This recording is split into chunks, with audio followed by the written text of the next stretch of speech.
Hello, welcome to Gardening with Calyx. I am Thelma, and today we're going to be featuring papayas.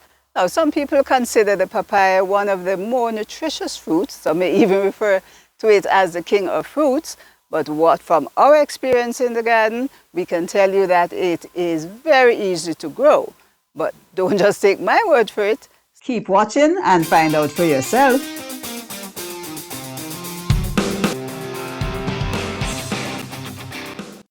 Papaya is one of the easier fruit trees to grow in a tropical garden. That's because it requires very little space, it grows quickly, and within less than a year, you have those delicious, nutritious fruits. And talking about nutritious, that's part of the reason why we should all be growing papaya, because it's very rich in vitamin C, vitamin A, and other nutrients. Now, I am going to be sharing our experiences growing papaya in our garden, starting with the varieties that we grow, the optimum growing conditions for success. Then we will take you through the steps of planting, establishing your crops, watering, fertilizing, monitoring for pest and disease, all the way through to that very special period of crop growth, harvesting. So there's lots to do, so let's get going. We have 3 varieties of papaya. This medium-sized oval-shaped one, this smaller round one, and the third one, is a larger elongated one. They all have reddish-orange flesh. If you're familiar with these varieties and know their names, please tell us in the comment box. All 3 varieties are bisexual, meaning that they produce both male and female flowers on the same plant and are therefore self-pollinating.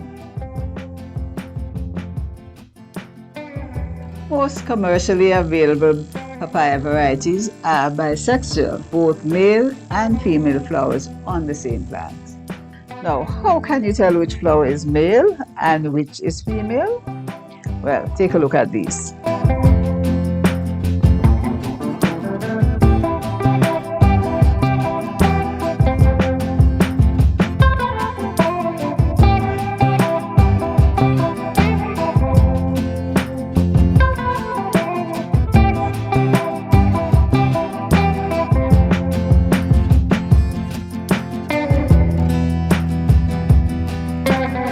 Where should you grow papayas? Well, I've already mentioned that papaya is a tropical plant, and so therefore if you live in the colder climates, I wouldn't recommend it because it definitely would not withstand frost and freezing temperatures. Subtropical areas can and do grow the papayas, but there would be some years when if the temperature is too cool, you may get some damage on your papayas. In terms of a suitable location in your garden for papaya, choose a location that gets at least 6 hours of direct sunlight per day. The soil should be free draining, fertile if possible, and avoid windy exposed areas because these trees have to carry a lot of weight. Now, this site in our front garden meets all of the requirements. It's sunny, the soil is free draining, and there is adequate wind protection. Papaya propagates very easily from seeds. You can see the amount of seeds that these fruits carry. Now, germination is within 7 to 10 days of planting, and we recommend that you set the seeds in a container, a seedling flat, or in a seedling bed, and transplant them when they're about 6 to 8 inches tall. If you have the space, I would recommend you plant at least 2 plants. You may transplant 1 plant per hole or sometimes 2. This aids in the cross-pollination, but make sure that there is adequate space between each planting hole. Aim for between 2.5 to 3 meters. That way you can easily walk around the various plants to give them better care. In terms of feeding the crop, you start at planting, of course, or even before planting. If you're using organic manures, you incorporate that in the holes, preferably a week or so before planting. and repeat applications every month or so, or as recommended for the particular product that you're using. If you're using inorganic fertilizer, you add the fertilizer, the first dose, into the hole, but make sure you blind. You make a barrier between the fertilizer and the seedling roots. We can divide the types of fertilizer. We apply into 3 stages. The early stage, usually from planting up through to flowering, we call that the rapid growth phase, and we use a fertilizer that is higher in nitrogen than in phosphorus and potassium. 2 parts of nitrogen, 1 part of phosphorus, and 1 part of potassium. And you follow the label instructions in terms of rates. Now, from the period between flowering and fruiting, you want to encourage the plant to put out as many flowers and the fruits to mature, to get large and mature as quickly as possible. So the ratio then during the flowering and fruiting stage is 1 part nitrogen, 1 part phosphorus, and 2 parts of potassium. And thereafter, just to maintain and to make sure that there's enough nutrients for another flush of growth, you can switch to a formulation that is balanced, equal parts N, P, and K. These plants are about 6 months old and are in the early stages of fruiting, but they're showing signs of stress. See the pale leaves and even premature drying of the leaves? The problem here is inadequate water. Try to provide papaya plants with a consistent level of moisture. Definitely avoid extended periods of soggy or very dry soil. As a guide, each plant needs about 20 to 25 liters of water per week during the critical period of flowering, fruit set, and enlargement. So once you've provided the right conditions for the papaya, you have allowed them enough space to grow, enough air passing through so that the humidity doesn't build up. You have fed them when they needed nutrition, and you've ensured that they're not under drought stress. The last crop care activity would be to be on the lookout for any pests and diseases. Now, papayas, like most other crops, do get affected from time to time by various pests and diseases. But if you follow those tips that I gave you in the previous sections, you'll be able to minimize most of these. What I'll do in this section is share some images of problems we've had in this garden and what we've done to minimize or maybe just to tolerate them. And I'll start with the symptoms of mite, the fine silvery or whitish spots on the leaves, and the scarring of fruits. Generally, this is not a big problem, but they may be controlled with organic products such as Bionine and Spinosad.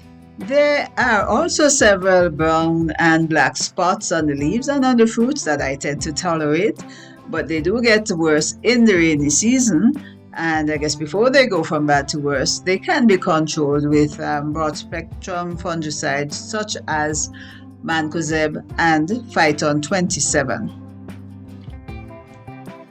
One fungal problem that results in spots on the leaves and spots on the fruits is anthracnose, and it's a problem because it results in fruit rot. The simplest solution is to reap your fruits before they get too ripe, but if you are in commercial production, you will have to take preventative measures, and there are quite a few fungicides on the market that give adequate control of anthracnose. I'm now following with some symptoms of nutritional imbalances, and most of these are usually associated with uneven moisture or inadequate moisture, especially during the dry period. Therefore, the best recommendation is to maintain your nutrient program as well as consistent moisture throughout the root zone. And last, just as I guess as humor, you have to look out for your birds.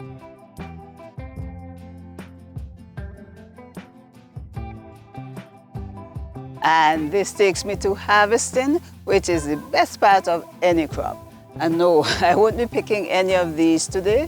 They're rather immature, but I have a fruit on another tree that has started to streak, and I will go to that one now. Papaya fruits change from deep green to lighter green as they mature. They are ready for harvest when you see a paling of the color at the blossom end of the fruit. And use a sharp secateur. Well, something like this can be popped off, but there's some that are so tightly snug that you do not try to rip them off. You use a secateur. So here it is. Now, a papaya such as this will take anywhere between 3 and 5 days to ripen. If you wish to speed up the ripening, just make a few very light cuts around the fruit, and within 3 or 4 so days it should be ready.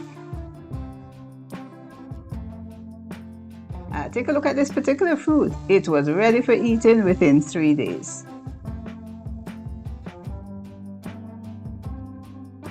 If you don't have a problem with birds and other nature's creatures that tend to get to your ripe fruits before you, feel free to leave it on the tree until it ripens. It's always a pretty sight.